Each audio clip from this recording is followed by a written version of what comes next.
ఓం నమః శివాయ శ్రీమాత్రే నమః. మిత్రులకి శ్రేభిలాషులకి అలాగే నన్ను ఇంతగా ఆదరిస్తున్న యూట్యూబ్ ప్రేక్షకులందరికీ కూడా పేరు పేరు ధన్యవాదాలు.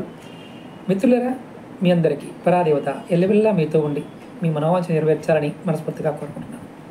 ఈరోజు మనం ధనం ఎక్కడ ఉండాలి అనే విషయాన్ని చాణక్యుడు ఎలా చెప్పాడో మీకు చెప్తాను. ధనం అనేది చాలామందికి బ్యాంకుల్లోనూ లేకపోతే బీరువాల్లోనూ లేదా స్నేహితుల దగ్గర మనం దాస్తాం అనుకోండి. చాణక్యుడు ఏమన్నాడంటే, పుస్తకంలో ఉన్న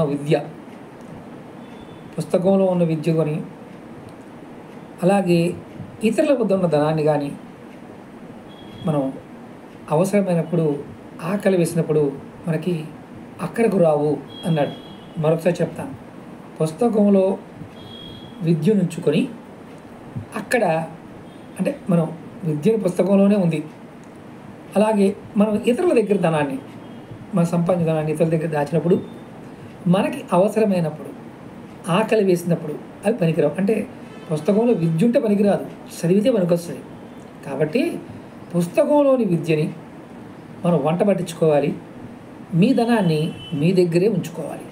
ఈ విషయాన్ని చాణక్యుడు స్పష్టంగా చెప్పాడు. ఇది చాలామందికి ఏంటంటే ఏముందని అనుకుంటారు. చాలామంది పిల్లలు చదువుతారు, వేలకు వేలు లక్షల రూపాయలు తల్లిదండ్రులు ఫీజులు కట్టినప్పుడు వారు ఎంత కష్టపడి కడుతున్నారో అన్న విషయం వాళ్ళకి తెలియదు. తల్లిదండ్రులు కూడా కష్టాన్ని అలవాటు చేయాలి. విద్య వారి జీవితాన్ని మార్చుతుంది. ఖచ్చితంగా మనం చదువుకున్నా చదువుకోకపోయినా పిల్లల్ని చదివించాలి. తల్లిదండ్రుల తాపత్రయాన్ని పిల్లలు గౌరవించాలి.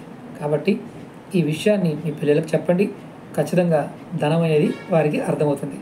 ఓకే మిత్రులారా, మీకు ఈ వీడియో నచ్చినట్లయితే లైక్ చేయండి, ఛానల్ని సబ్స్క్రైబ్ చేసుకోండి, పక్కనే ఉన్న గంట సింబల్ని యాక్టివేట్ చేసుకొని 10 మంది మిత్రులకి ఈ వీడియోని షేర్ చేయండి. ఓం నమః శివాయ శ్రీమాత్రే నమః.